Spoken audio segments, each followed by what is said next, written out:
Okay, good afternoon guys, this is Dr. W204.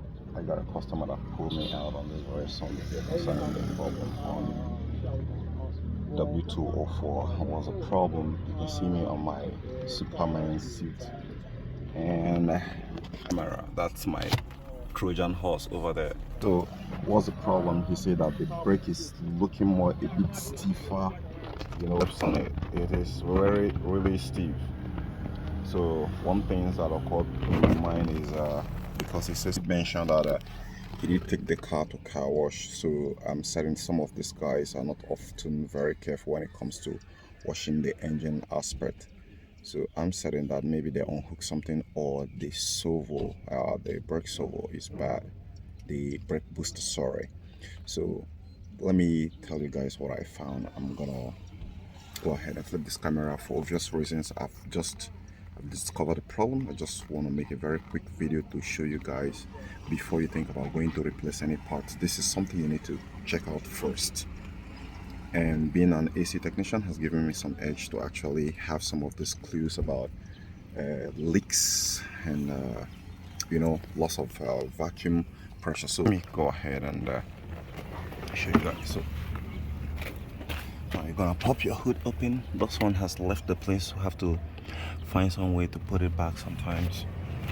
And as soon as you come over here and take this cover off, then you want to trace this guy here. That's the line. So you want to ensure that this is a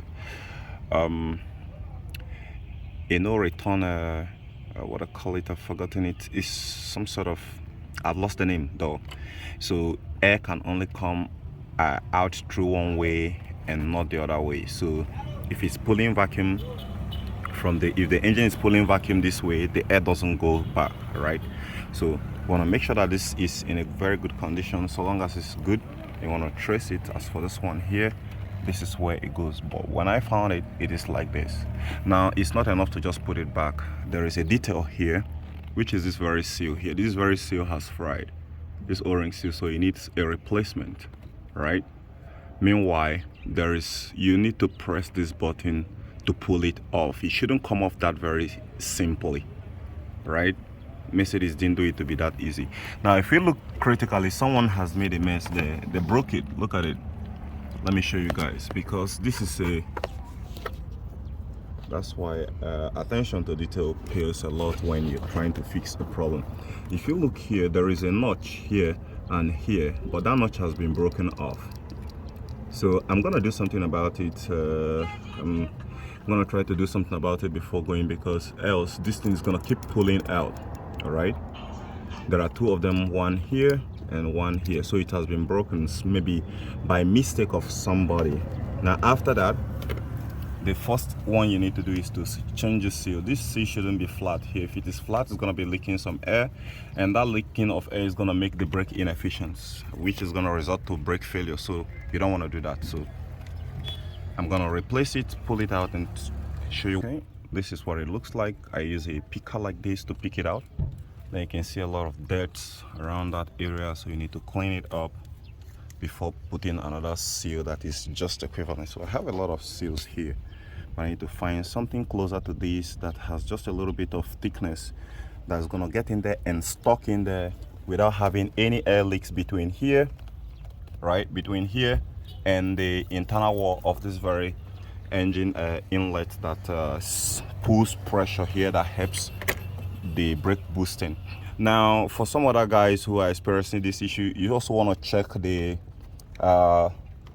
fluid level, the brake fluid level. This is the minimum and this is the maximum, so make sure it sits between these two. So for this very car is here, so that's a very good one, right? So and you look through these holes. If suppose maybe you should be hearing any hissing noise, if here as well, and it's making a hissing noise, all right? Now I'm even surprised that this car started. If it is Toyota that the brake booster hose get out, the car will start and shut off, right? For most cars, not just Toyota. So I'm very surprised that this car still drives around with the brake booster off, though it's going to be taking a lot of fuel, because that's some metered air going inside the engine, which the mass airflow sensor doesn't calculate. Okay guys, this is the one I changed it with. You can see here it doesn't flush with the let me show you, it bulged out, so it doesn't flush that like that red one. So this one here, even without a notch, as soon as you put it, it should have a grip. It shouldn't get in very easily. It should be hard to get in. Now there is some more thing which I want to show you guys here, which is a very good thing. Also, you need to take a look at this because it shouldn't come out with the hose there. They did it in such a way that you can pull it and separate it into two. So let me separate it by pulling this button here, pressing the two buttons. It has one here and one has another here. So you pull it, then you separate the two of them. So you can attach this one here so you can work on them independently, but make sure that they are super fit inside there and don't cause some sort of disruption when the car is in motion, to avoid any brake failure at the high speed. So I've separated it, so this is how it should look. Now you need to push it down here gently. You might need to rub it some oil to allow it flow easily go in there without tearing the seal. As soon as you've done it, then if yours is broken, you want to need some epoxy to rub it around here to help it hold it in place, because you're not going to be removing this thing anytime soon. So all you need to be pulling out is this one here, while this one remains with the engine. All right, so that's how you should do it. So rub some oil around this area. I believe you guys know things about lubrication, right? A lot of lubrication, I know you guys know. So you lubricate this part so that it can easily penetrate here and sit down there very well, and it seals the vacuum between here and here, and you are good to go, and your brake is going to become soft as it should.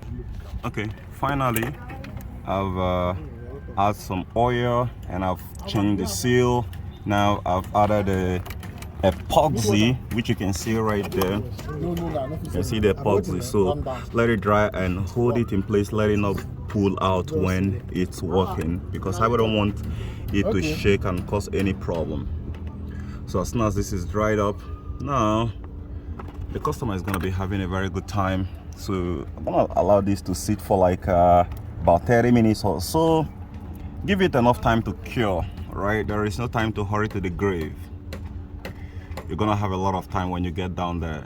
So this is what it is, and after 30 minutes, then you can easily take it easy when you put this back on, and your brake should come back working as it should. Right now I've let it cure completely, what I told you guys before going. So I'm gonna press this button right now, and it should come out. That is how it should be. So this one is stuck there. That is how it should be. That is how, even if that is not how Mercedes want it to be, that is how I want it to be. So you want to try to get it out, it doesn't come out. So that's how it should be.